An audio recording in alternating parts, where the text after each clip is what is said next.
thank you for joining us on another episode of Virtual Field Trips with Josh. Today we are going to be taking a trip to Maryland, where Harriet Tubman was born. She was born a slave, but she escaped slavery, and what I find remarkable is that she went back to help others escape slavery as well. So I hope that you learned something about her today and how remarkable she was. Let's go ahead and get started. Almost all of us know the name Harriet Tubman, but how much do we know about her remarkable road to freedom? Martha Teichner maps it out for us.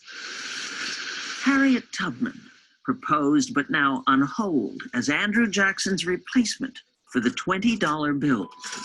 What did you learn about her in school? That she ran away from slavery, then risked her own freedom to free others? One sentence, two, if that. Harriet. Playing her was tough and exhilarating. I'm sorry, I'm gonna leave you. A new film starring Cynthia Erivo I made up my mind, I'm going back. is meant to flesh out the Wikipedia entry. When trouble comes, you'll be ready. I saw her as a young woman who had a force of will that was almost unbreakable, and she was a superhero because of that. The more you discover about Harriet Tubman, the more you realize she had to be a superhero. I'm gonna be free or die. To pull off exploits, it would be an understatement to say were daring. These are the only known representations in a photograph that we have. Kate Clifford Larson is Tubman's biographer. This is 5 feet tall. This is a representation of Tubman as a life-size person. On the eastern shore of Maryland, where she was born, the Harriet Tubman Underground Railroad Visitor Center opened in 2017. This tiny woman who could neither read nor write now has not one, but 2 national parks dedicated to her story. Would this have looked the way it did when Harriet Tubman was around here? Yes, it would have looked exactly like this. She was born here, Araminta Ross, Minty for short, around 1822. Her parents were enslaved on different plantations, And that far farm on the other side of the river. hours apart. Minty's life as a slave was horrific. It was brutal. It was cruel. She and her mother were owned by Edward Brodus, who made $60 a year, renting her out, starting when she was 6. She talked about how lonely and sad she was when she was separated from her mother, and how she would cry herself to sleep at night.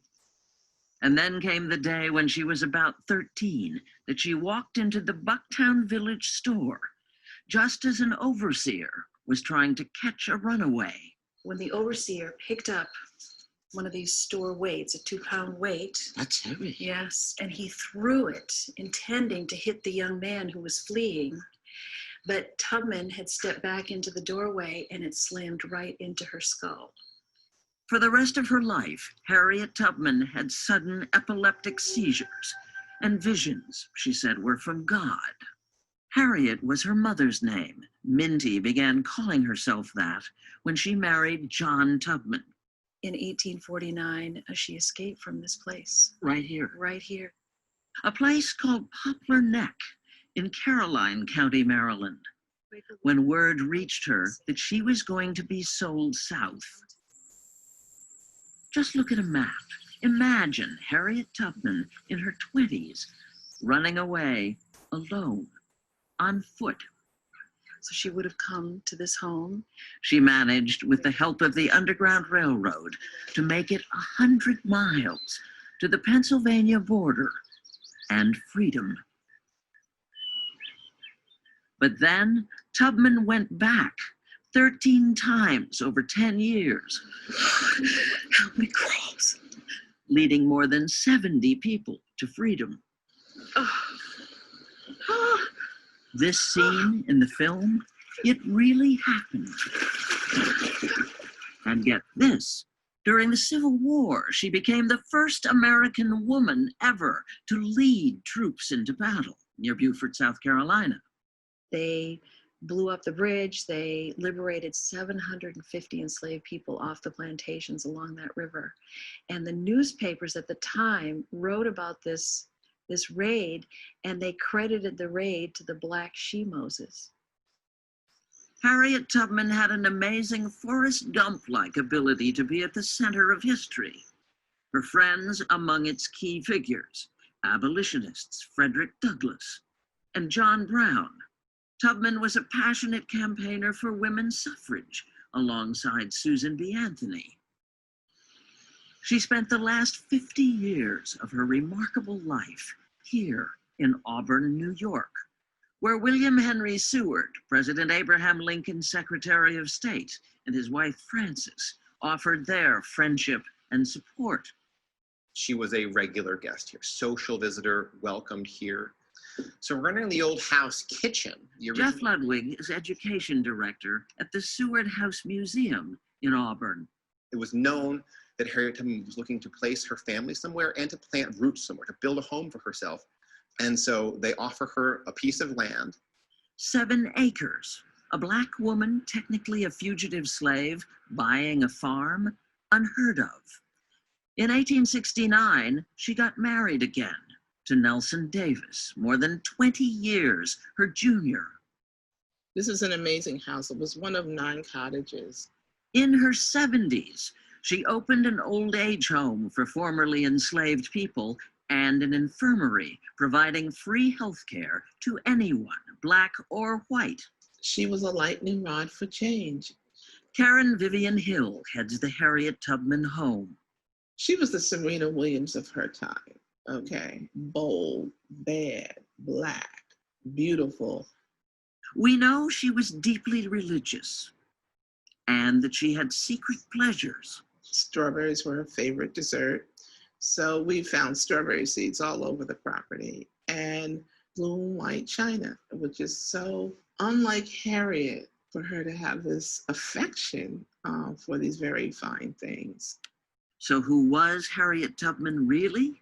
This is just the Tubman scrapbook, as my mother called it. To Judith Bryant, she was at Harriet. I'm a great-great-grand niece. Descended from Harriet's brother, William Henry Stewart. He and 2 other brothers she rescued from Maryland in 1854. She's got bragging rights, but chooses not to brag. It's my family. People always say, oh, I didn't know you were related to Harriet Tubman. Of course you didn't, but I did. We did. She invokes her famous relative, when things go right. We have this expression, I do, it's Harriet's working overtime. She's sort of my guardian angel. Tough and resolute to the very end. This was Harriet Tubman the year before she died in Auburn on March 10th, 1913. She was 91 or thereabouts. Her funeral was a major event. When you come here, how do you feel? Proud. Proud. Harriet Tubman's grave has become a destination, a shrine for visitors in need of a hero. But her epitaph reads simply, "Servant of God, well done."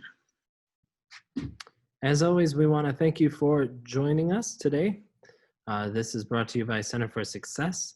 We enjoy spending this new form of community with you, and we hope you will join us next time.